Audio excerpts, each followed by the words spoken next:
नमो नमः, एक बार आपका फिर से स्वागत है हमारे YouTube चैनल संस्कृत पॉइंट पर। आज हम चर्चा करेंगे उत्तरानुच्छेद के तृतीय अंक से संबंधित 50 मोस्ट इंपोर्टेंट क्वेश्चंस पर। चलिए शुरू करते हैं। प्रथम प्रश्न पर ध्यान देते हैं। उत्तरानुच्छेद के तृतीय अंक के प्रारंभ में कौन प्रवेश करता है? ऑप्शन आपके सामने है। मुरला तमसा, गोदावरी तमसा, गंगा एवं गोदावरी, सीता और मुरला। कौन सा सही है उत्तर? राइट, मुरला और तमसा सर्वप्रथम तृतीय अंक में जो प्रारंभ होता है तभी प्रवेश करती हैं, और दोनों क्या हैं? नदियां हैं। ध्यान रखिएगा। अगस्त ऋषि की पत्नी का क्या नाम है? यहाँ पे आपसे पूछा गया है और ऑप्शन आपके सामने है। कौन सा सही है?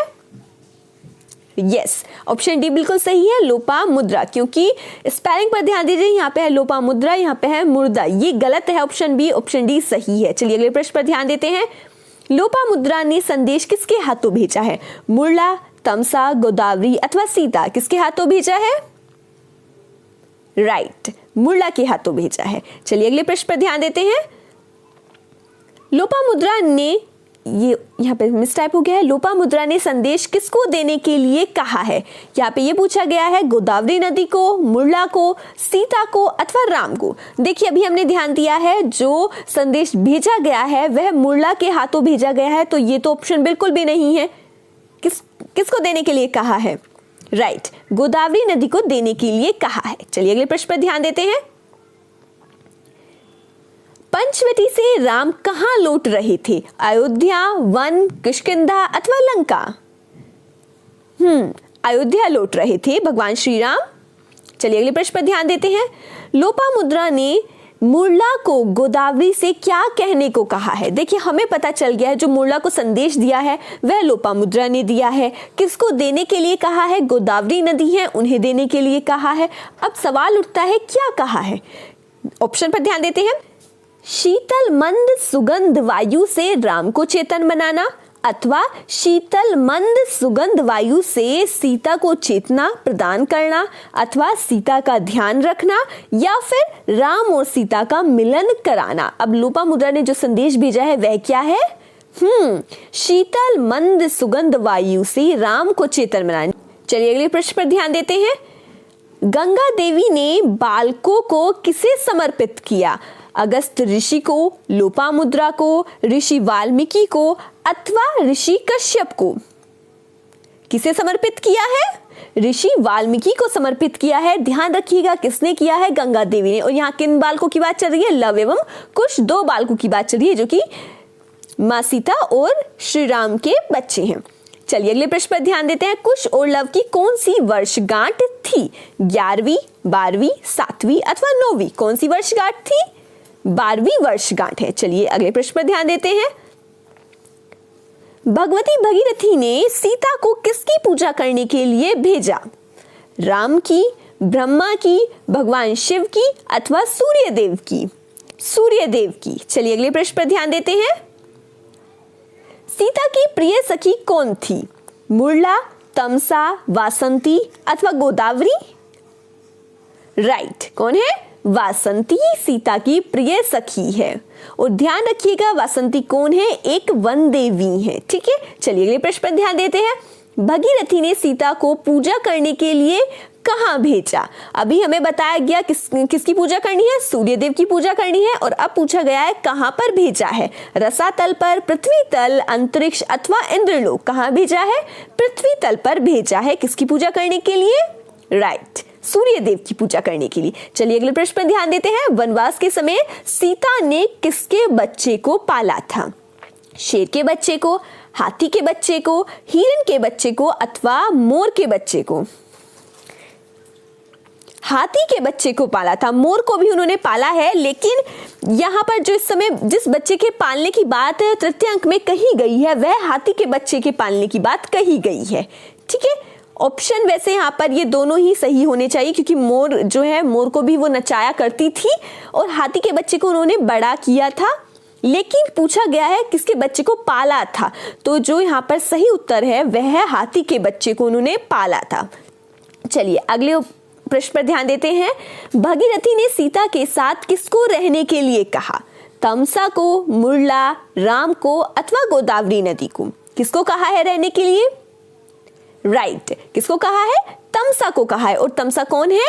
एक पवित्र नदी है, ध्यान रखिएगा। चलिए अगले प्रश्न पर ध्यान देते हैं। करिकल्लब को किसने आक्रांत किया? सिंह ने, पागल कुत्ते ने, मदोन्मत्त गजराज ने अथवा राक्षस ने? करिकल्लब कहा गया है, हाथी का बच्चा है जिसको माँ सीता ने पाल पोस कर बड़ा किया था, और इसको किसने आक्रांत किया? मदोन्मत्त गजराज ने। चलिए अगले प्रश्न पर ध्यान देते हैं। शुद्ध विष्कंभक कहाँ समाप्त होता है? यह प्रश्न बहुत बार पूछा भी गया है, ध्यान दीजिए। प्रथम अंक, पंचम अंक, तृतीय अंक अथवा द्वितीय अंक। याद रखिएगा, शुद्ध विष्कंभक जो है वह तृतीय अंक में समाप्त होता है। अगले प्रश्न पर ध्यान देते हैं। राम किस वन में आए थे? दंडकारण्य, किष्किंधा, अयोध्या अथवा इनमें से कोई नहीं? अभी बताया गया अयोध्या तो वो वापस लौट रहे थे, तो कौन से वन में आए हैं? वह दंडकारण्य वन में आए हैं। चलिए अगले प्रश्न पर ध्यान देते हैं। सीता अदृश्य किस अंक में होती है? प्रथम, द्वितीय, तृतीय अथवा चतुर्थ अंक? तो ध्यान रखिएगा, अदृश्य होने के कारण ही तृतीय अंक को क्या कहा जाता है? छाया अंक कहा जाता है, और तृतीय अंक में ही सीता अदृश्य होती है। चलिए अगले प्रश्न पर ध्यान देते हैं। सीता किसकी कृपा से अदृश्य होती है? गोदावरी, तमसा, गंगा अथवा कृष्णा? बताइए किसकी कृपा से जो माँ सीता है वह अदृश्य है? बिल्कुल, माँ गंगा की कृपा से वह क्या होती हैं? अदृश्य होती हैं। उन्हें वन देवियां भी देख नहीं सकती हैं, तो जो मनुष्य हैं उनको तो कहना ही क्या, अर्थात मनुष्य भी नहीं देख सकते हैं। चलिए अगले प्रश्न पर ध्यान देते हैं। ईदृशा नाम विपाको अपि जायते परम अद्भुतः, प्रस्तुत पंक्ति का वक्ता कौन है? ये पंक्ति बहुत बार वैसे भी पूछी जाती है, कौन है इसका वक्ता? मुरला, तमसा, गोदावरी अथवा सीता?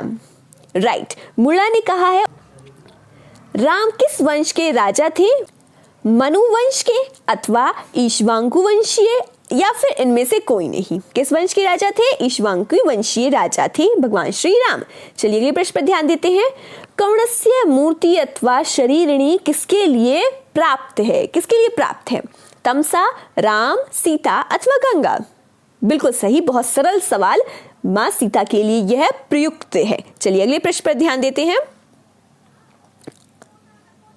तृतीय अंक का क्या नाम है? चित्रदर्शन, गर्भांक, छायांकन या छायांक? अभी बताया गया है तृतीय अंक का क्या नाम है?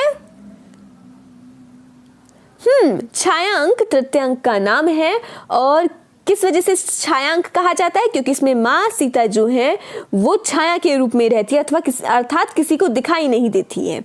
चलिए अगले प्रश्न पर ध्यान देते हैं। उत्तर रामचरित किसके द्वारा प्रणीत है? महाकवि कालिदास, महर्षि वाल्मीकि, महाकवि भवभूति अथवा महाकवि भारवी?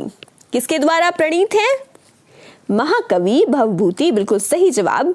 चलिए अगले प्रश्न पर ध्यान देते हैं। कर्णस्य मूर्ति अथवा शरीरिणी प्रस्तुत पंक्ति की वक्ता कौन है? तो तमसा, राम, सीता अथवा गंगा? किसने कही है ये पंक्ति? तमसा के द्वारा यह पंक्ति बोली गई है। चलिए अगले प्रश्न पर ध्यान देते हैं। प्रिय स्पर्शो ही पाणिस्ते तत्रेश निरतो जनः, प्रस्तुत पंक्ति किसके द्वारा प्रयुक्त है? गंगा, राम, सीता अथवा तमसा? किसके द्वारा प्रयुक्त है ये पंक्ति? बिल्कुल सही जवाब, तमसा के द्वारा यह प्रयुक्त पंक्ति है। देखिए याद रखिएगा, यहाँ पे पाणिस्ते से पूछा जाता है, ते से क्या तात्पर्य है? यहाँ पे कहा है तुम्हारा हाथ। किसका? कौन तुम्हारा है? तो यहाँ पे सीता है, उनका हाथ कहा गया कि जो सीता का हाथ है वह प्रिय स्पर्श वाला है। क्या कहा गया है? जो सीता का हाथ है वह प्रिय स्पर्श वाला है। और क्या है? जो राम है वो उसी में क्या है? अनुरक्त है। ठीक है, तो ध्यान रखिएगा इस बात पर। यदि ये भी प्रश्न इस तरह पूछ सकते हैं, पानी ते से यहाँ पे क्या तात्पर्य? तो पानी ते तुम्हारा हाथ, और तुम्हारा अर्थात माँ सीता का हाथ कहा गया, और भगवान श्री राम उसी में अनुरक्त है। पूछा गया है यह पंक्ति किसके द्वारा प्रयुक्त है? उत्तर बता दिया गया है आपको। बताइए किसके द्वारा प्रयुक्त है? वेरी गुड, तमसा के द्वारा यह प्रयुक्त है पंक्ति। और आज के लिए हम इतने ही क्वेश्चन करते हैं 25। नेक्स्ट वीडियो में हम आगे के 25 प्रश्न करेंगे। अभी लंबी हो जाएगी नहीं तो वीडियो। ठीक है, उम्मीद करते हैं आपको ये प्रश्न अच्छे से समझ में आए होंगे। यदि कोई भी समस्या हो तो आप कमेंट बॉक्स में पूछ सकते हैं। आपका दिन शुभ हो। हमसे जुड़ने के लिए आपका बहुत बहुत धन्यवाद।